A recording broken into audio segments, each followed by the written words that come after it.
name is John Dawson, and I'm going to be doing a video on how to do Mokulito prints.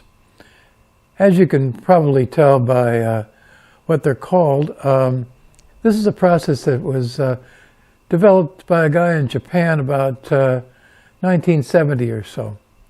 I first became aware of this process on a Facebook page called Printmakers Exchange. Someone had put out there some Mokulito prints, so I started to look up on the internet and so forth what they were and how to do it. I actually came away with probably more questions than I did answers. This is a couple of years ago, and so I've done quite a few test plates and quite a number of prints. And so this video is really to show how to do Mokulito prints and what works and what doesn't. So I'll be starting with the basic thing, which is the plywood plates. Well, there are some very definite advantages and disadvantages to Mokulito printing. The first advantage is that the materials are relatively inexpensive. Plywood's not particularly expensive, and most of the materials that you use to make the image on the plate are relatively inexpensive. The second thing is that you can print Mokulito prints on a etching press, or you can print it without any press at all. And then the third thing that's kind of nice is that you can actually use both sides of the plywood if you wanted to do that. Now the disadvantages, the first one is that in most traditional printmaking, the whole point is to get multiples that are exactly alike in lithography and etching and so forth, but that's very unlikely to happen in this process. Each print will be similar, but they're very unlikely for every print to come out exactly alike. And then the second thing is that you're very limited in the number of prints that you can get. Depending on the materials that you use to do the image and whether or not you size the plate or not, it can range from only 2 or 3 prints up to maybe 10, 12 prints, probably at the most. And then you have to print all the prints at one time. Once you're done printing, the plate is finished. You can't really use it again. You can try to rework the plate and see if you can print further prints, but the chances are that once you're done printing however many prints you're going to get out of the plate, that's it. That's all that you're probably going to get out of the plate. Another kind of a disadvantage is the wood grain in the plywood can show up in the print. Sometimes it doesn't show up at all, and sometimes it shows up later in the printing process. I kind of like that personally because I think it makes the Mokulito prints a little more unique, but it can be a problem for some printmakers. The other thing is the plywood sometimes is warped, like this one, and that can be a problem if you're printing on an etching press, or in some cases actually working on the plate. It's kind of annoying to have the plate being warped. And then the final thing is scumming. Now scumming is where the ink starts to stick to the areas of the plate where you don't want it to stick, where you don't want it to print. That doesn't usually happen until toward the end of the number of prints that you're going to do, and as we'll demonstrate later on in these videos, there are some things you can do to eliminate some of that. So those are the advantages and disadvantages to Mokulito printing. Now, when it comes to the plywood, when I looked up initially things on the internet, an awful lot of it was from other countries. A lot from Japan, a lot from places, Australia, some from Europe. And they listed, in some cases, plywoods I'd never heard of. Here in the U.S., you have about 3 different kinds of plywood that are pretty common. There's birch, maple, and oak. Now, birch plywood I'm very familiar with. I've used it for years and years to do paintings and drawings on. It's very nice to work on. Maple is very similar to birch, and you can hardly tell the difference between the two. Now, oak is a lot rougher and a little more grainy and a little more difficult to draw and work on. So of the 3, I would suggest you stick with either birch or maple. I don't think oak works quite as well. Then you're going to have to sand the plywood down. There are a couple of reasons for this. When you cut the plywood, it's going to have a lot of splinters along the edges. And so you really should sand all the edges on both sides all the way around to avoid getting splinters in your hands and fingers. Then you want to sand down the surface. Now, this isn't a big deal. You don't have to go to any great lengths to sand the surface. You're going to really do it only for about 2 or 3 reasons. One is to get rid of any dirt or hand oil, body oil that happens to be deposited on the plate. And the second thing is it helps reduce the grain effect. You can go to the hardware store and get a sanding block like this. They're not very expensive, about $5. It makes it a lot easier to sand the plate and to do the sanding on the edges. You can also, of course, use just plain sandpaper without the sanding block. If you were working on a very huge plate, and I see that in some cases, Mokulito prints are done on very, very large plates, then you could actually use an electric sander to sand it down. But once again, it's just very simple. It's not a big deal. You just kind of go over it with the sandpaper or a sanding block to remove any imperfections or any dirt and grime that might be on the plate. So the next thing we'll talk about is sizing the plate. Well, concerning sizing the plate, you actually have 4 different options. The first is not to size the plate at all.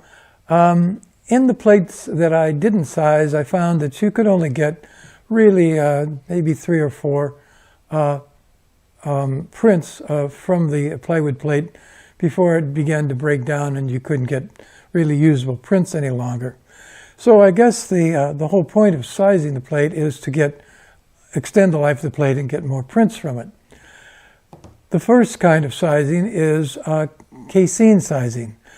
Now, in investigating this originally on the internet and looking up white Casein, what it came up with was food supplements. I have no idea what that had to do with it, but all I could find initially was sites about food supplements. I did finally find a site called Natural Pigments. I believe they're stationed or headquarters in California, and they sell pigments for all kinds of artistic things. I guess people who are artists who want to make their own inks or their own different kinds of paints, oil paints, watercolors. You can buy pigments from them. So they have a white Casein. You don't need very much of it. This is about 6 or 8 ounces, not real expensive. And you're only going to need about a teaspoon. So this is going to go a long way. So if you're going to get it, you can just get the very smallest one that you need. Now, the things you're going to have to do this particular solution is the white casein, a teaspoon, 7 ounces of water, and a little bit of ammonia. And the recipe for this is very simple. It's 7 ounces of water, 1 teaspoon of white casein, and a little bit of ammonia. So we'll mix that up right now. You need a plastic bottle with the top on it because you have to shake it up. So put the water in there.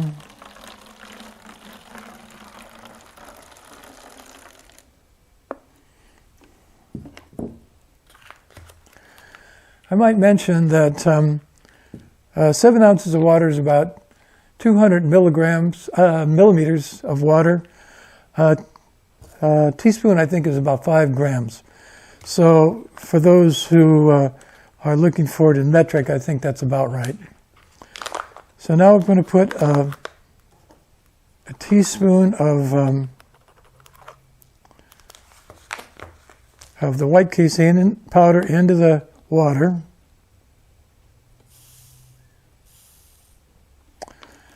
And now we're going to add a little ammonia. Now, you don't need a lot of ammonia.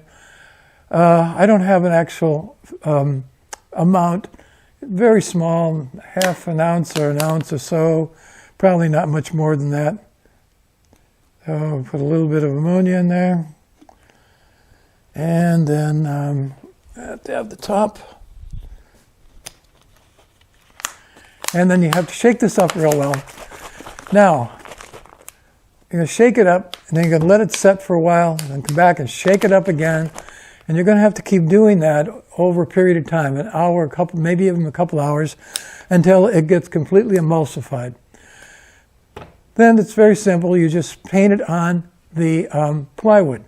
Now, this particular sizing you have to do before you work on the plate, before you put your image on the plate.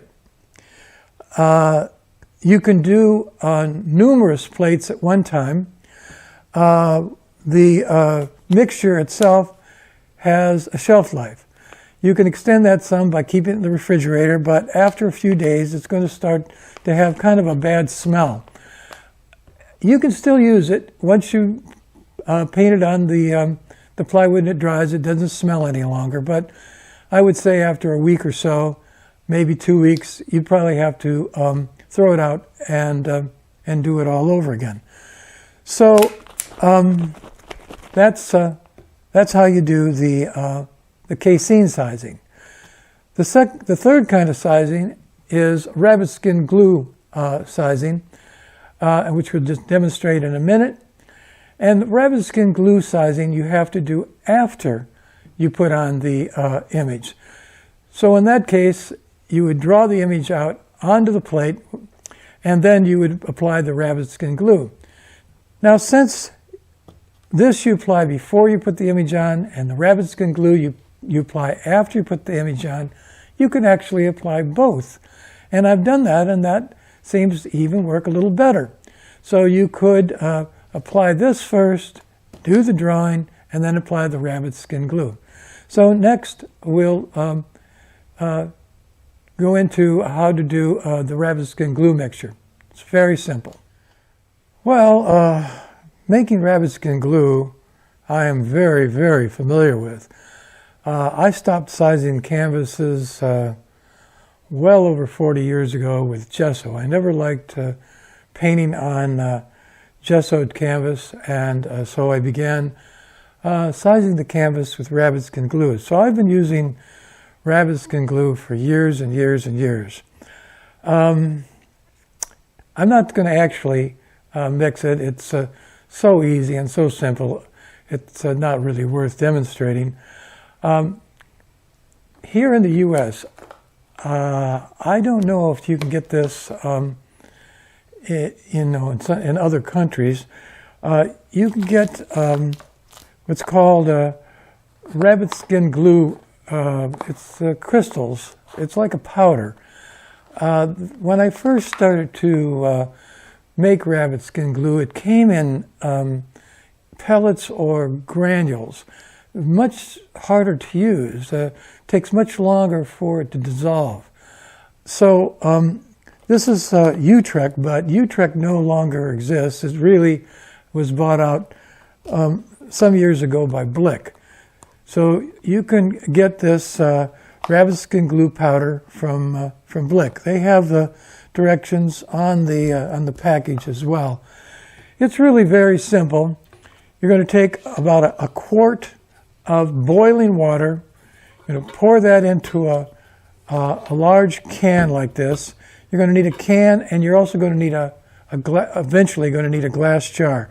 But going to put it into a can like this. Then you're going to sprinkle 6 tablespoons of the rabbit skin glue powder into the boiling water one at a time, very slowly, and you mix it.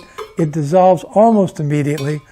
You just keep stirring it as you add each individual teaspoon of the rabbit skin glue powder.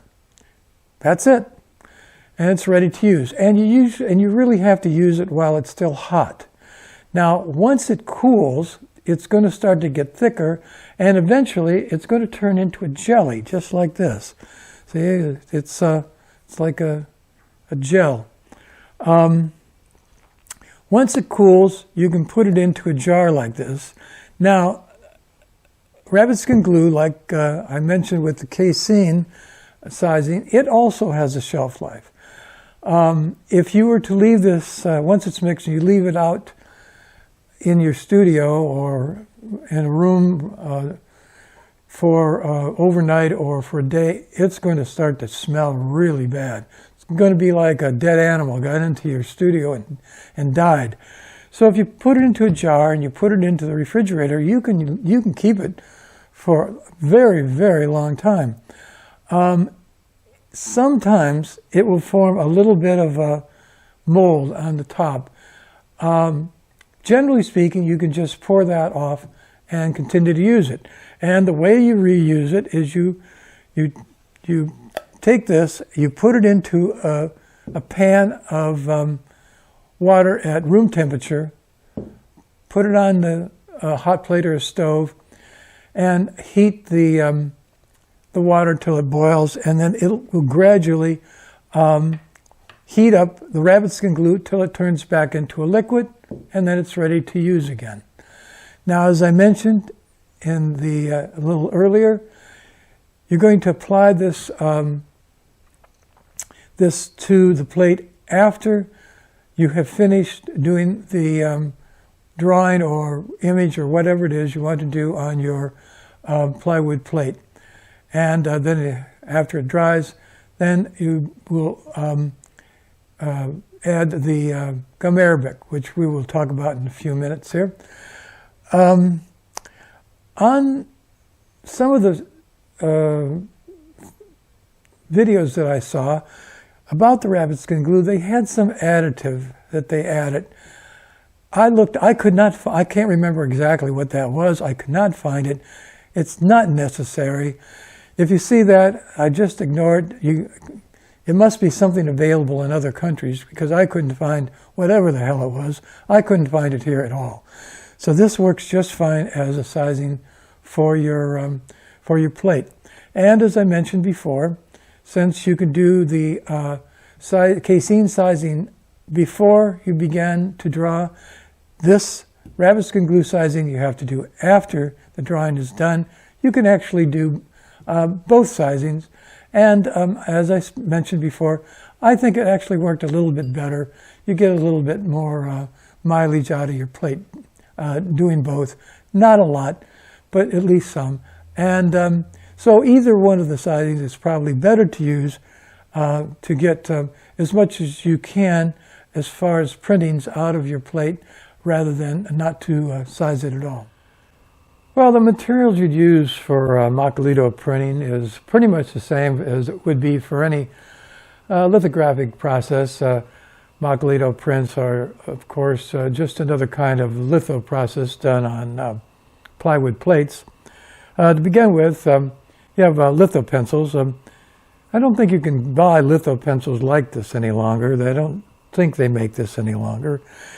Instead, you have to buy a holder like this, and then you have these things that are like a core that go into the holder. And of course, they make these in the five different hardness and softness, like they do the old litho pencils. They go from number 1, which is the softest, to number 5, which is the hardest.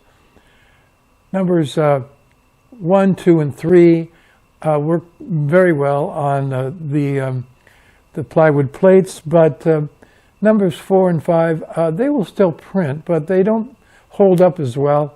And in many cases, they print lighter than you'd probably want them to. Now, they're kind of expensive. I don't know what these holders cost. I don't know, $8 or $10, I think.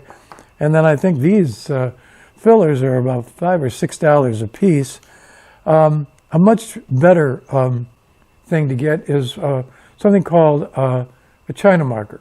Now, these can be obtained from almost any art supply place, or a lot of the print supply places also have them. They're about equivalent to a 2 or 3 litho pencil, and they work just fine on the Pronto plates. I'm sorry, on the Mokulito prints. They also work on Pronto plates too. The difference is this costs about $2 as opposed to this, which is probably getting close to $12 or $15. And it works just as well, in fact, probably better in some ways. And then the other thing that's good to have is a small little pencil sharpener to be able to sharpen the China marker or the litho pencils. Then the other thing that's good to have, or you can get, are litho crayons. Now, they come in all different kinds. You can get these smaller ones like this. They have these larger, flatter, fatter ones. Then they also come in round ones. And they also come in these square ones like this. And they all work very well, just like they would in any other litho process. The next thing that works very well is called a solid marker. Now, if you're going to do large areas, flat areas that in your print, this works real well. It has a kind of an odor to it, which is not very good, but it works real well. However, they're a little expensive. I think they're $4 or $5 a piece. And while they work real well, there's other alternatives that are much cheaper. Now, this is made by a Japanese company that also makes crepa. Crepa is like, it's like it's a trade name, kind of like Kleenex. Practically all facial tissue is called Kleenex, regardless of who makes it. And crepa is kind of like that. It's an oil crayon or oil pastel, and any probably oil pastel, whether it's a trade name crepa or not, will probably work just fine. The big difference between these two is this is $4 or $5, and you can buy these individually for 75 cents a piece. So this, in many ways, is a much better deal for doing areas on your plate than the solid marker, unless, as I say, you're going to be large areas of flat color, flat black or whatever color ink you're using. Then this actually works probably much better. Then there's the traditional tush. Tush comes in 2 different kinds. You have the stick tush like this. You have to cut little pieces of this off and dissolve it in a little water before you can use it. I think it works a little bit better than the liquid tush, which is already ready to use, but and it's a little less expensive than the liquid tush. You can also thin this down, and in both cases you can get some values to the extent that you can get any values in this process on your plate with the tush. Now the third thing is this little bottle of tush. I honestly don't know whether this will work in traditional lithography on a stone or aluminum plate, but it doesn't work on the plywood plates at all. It doesn't show up at all. It just plain does not work. So if you're going to get tush to do areas on your plate to print, don't get this one because it doesn't work. In one of the videos that I saw on Mokulito Prints, the person was using roofing tar. Now, I don't know if you've ever had the opportunity to fix your roof with roofing tar. I've had to do that a couple of times. It's very smelly, and I can't imagine why you would use roofing tar. It would be very hard to use. You'd have to dilute it. It's very smelly. Something that's I've always described as similar to roofing tar is asphaltum, or tar, not necessarily roofing tar, but asphaltum. Now we have asphaltum, and there is hard ground. Now these are basically used in intaglio etchings. If you have access to this and it's on hand, then that would be great to use. It works very well for this process. It's a little expensive to buy unless you're going to do an awful lot of Mokulito prints. It's a little expensive to buy just for this process. If you didn't have it and you were going to buy it, get the hard ground. The asphaltum will work, but it has to be diluted down with paint thinner. And this is already ready to use, and you don't have to do really much of anything with it at all. Now, the nice thing about this is, as I mentioned in the beginning, you can only get a limited number of prints, but this holds up very well in the printing process. You could probably get quite a few more prints using hard ground or asphaltum to draw with or paint with than you would get with the normal litho products like litho crayons. So this works very, very well if you have it on hand or if you wanted to get it. The other thing that does work is polymer medium. Now, the disadvantage to this is it takes longer for this to actually hold the ink and come up in your print. You can get kind of painterly textures with this to the extent that you can get anything painterly looking in your print in this process. But this does work just fine. But as I say, the disadvantage is it takes more than 1 or 2 printings before this really begins to fully hold the ink. Because we're doing a print using plywood, you can also gouge into the plywood to create negative spaces. And to do that, you would need engraving tools. Now, if you have engraving tools like this, these are very good, but they're also rather expensive. They're, I don't know what they cost, $60, $70 for a set, something like that, maybe not quite that much. These are much cheaper, and they would probably be just fine for this process. Now we'll have a little demo to show a little bit how to use the engraving tools to create these negative spaces here in a minute.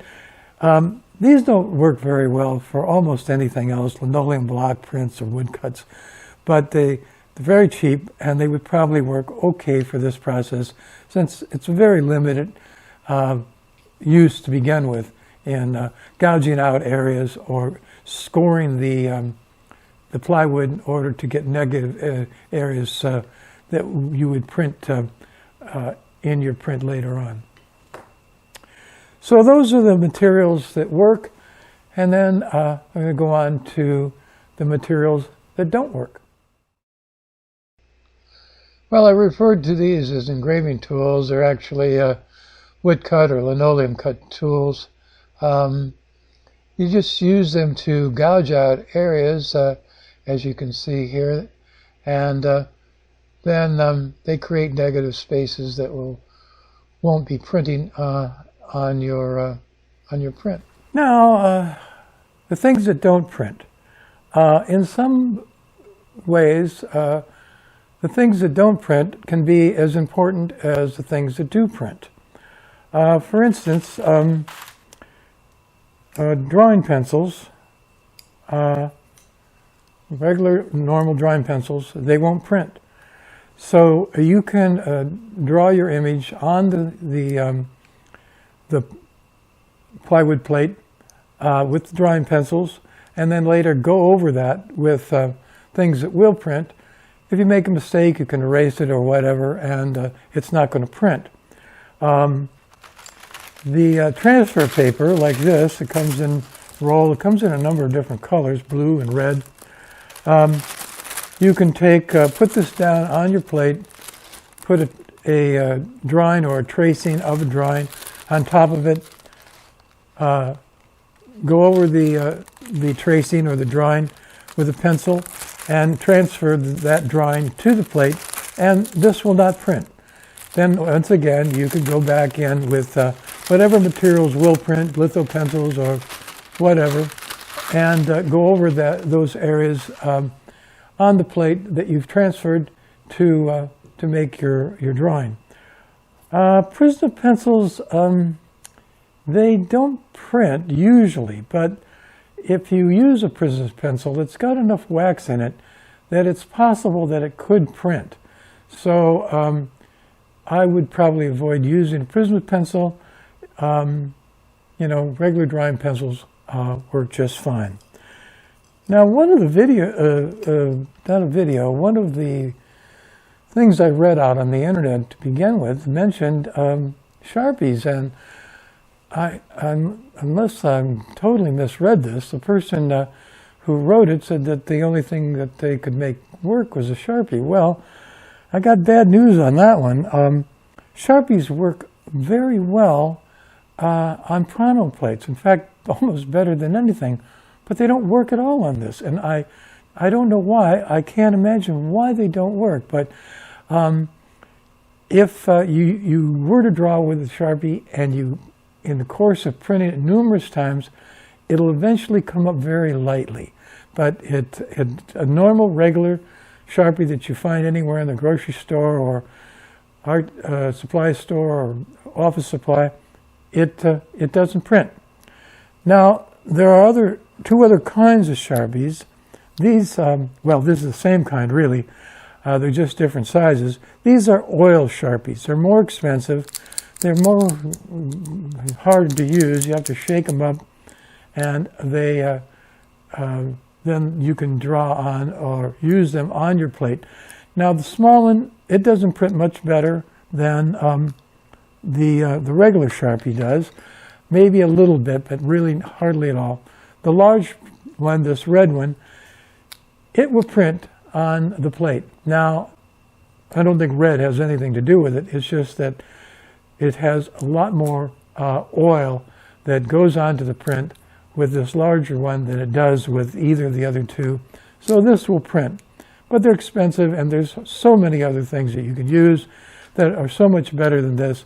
I would just, skip the whole thing with the Sharpies. And finally, gesso. Now, I saw a couple of videos where they painted gesso onto the plate, and I can't for the life of me understand what it was they were trying to do with it. Now, the gesso, first of all, it doesn't print, but it doesn't not print. It holds some of the ink, but it doesn't keep the ink from sticking enough to use it. In fact, it doesn't work well for anything on this. So I don't really understand why they were using gesso on the plate. If you were to put the gesso on the plate and you use damp paper, the paper sticks to the gesso and ruins the print. So this is something that I have seen in other videos for Mokulito Prints, but I could not make it work, and I would not recommend trying it because it just doesn't work very well. So those are some of the things that work and don't work as far as materials for working on your plate. The next step is to do the gum arabic. Before you apply the gum arabic, you need to talc the plate. You can get talc, I suppose, from the print supply places, but you can just get baby powder.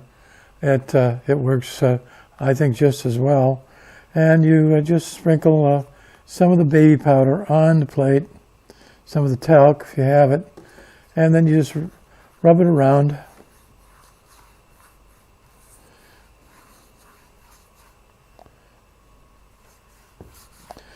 Until you cover the plate. Not a big deal. Now, I did quite a few Mokulito plates, and a couple times I totally forgot to put the talc on. And it didn't seem to make any difference, so I don't really know what it's for. I know that it's pretty common to use on traditional lithography, and in reading up on Mokulito printing, it suggests putting the talc on before you add the gum arabic. So that's what I do, but as I said, a couple times I forgot it. It didn't seem to make a big difference.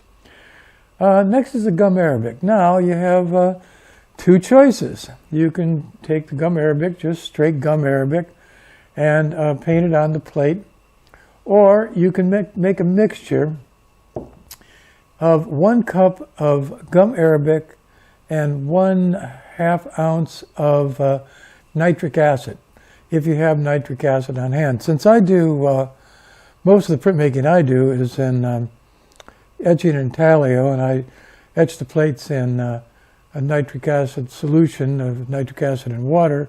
I have nitric acid on hand all the time, so I always have it on hand. So if you don't have it on hand, it doesn't not going to make that big a difference. I think it works better to have the nitric acid and the gum arabic, but it's not essential. So the next thing you're going to do then is paint or brush on the gum arabic, and it's going to cover the whole plate.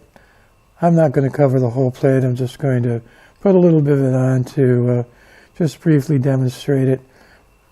Once you have the whole plate covered, then you're going to need it to, well, first it has to dry, but you have to let it set for at least 24 hours, and maybe it wouldn't be bad for a day or two. It evidently etches the plate. It seems that the combination of the gum arabic and nitric acid, as I said, I think works a little better, but the gum arabic alone will do the job. So once you have the gum arabic applied and you've let it age for 24 hours or more, you're ready to print. Well, in order to keep this video from being way too long, I'm going to break it into 2 parts. The second part will concern the printing of the Mokulito plates. The printing of these plates is somewhat different from other printing techniques, and so it might be worthwhile to see how you go about printing the Mokulito plates. And as I mentioned, you can not only print these with an etching press, but you can also print it without a press, which I'll be showing how to do that. In watching videos of various printmaking techniques and other art-related videos, I often suspect that they, keep making the video or keep showing examples until they come up with the best possible example to put on the internet. I'm going to do show some examples of the Mokulito prints that I've done, and I'm going to do exactly that. I'm picking the best possible examples of each print that I did, and in this case I will accompany it with a short narration of what plate was used, what kind of plate was used, and what kind of materials were used, kind of give an idea of what different materials effect they have in the actual print. So I'll be doing that next. I'll do probably about 4 or 5, and then there'll be some information about my address for my website and my Facebook page. This is one of the first prints that I've did. It's on a birch plate. I didn't size the plate. I used a variety of different medias on this, primarily China markers and litho crayons. There are parts of the print that are actually missing, and that's because I drew it in with a Sharpie, and the Sharpies didn't print.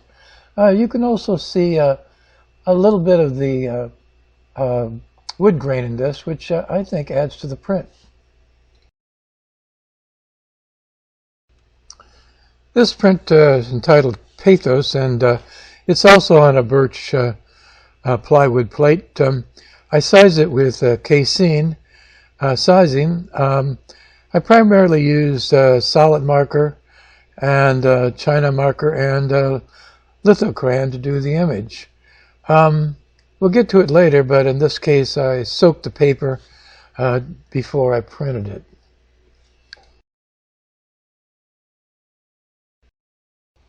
This is titled Standing Figure, and it was done on maple and sized with rabbit skin glue. The main part of the figure, the body part, was done entirely with hard ground and painted on with a small brush.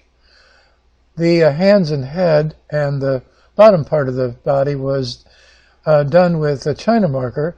The hard ground held up very, very well for many, many printings, but the China marker began to fade after about 3 or 4 printings.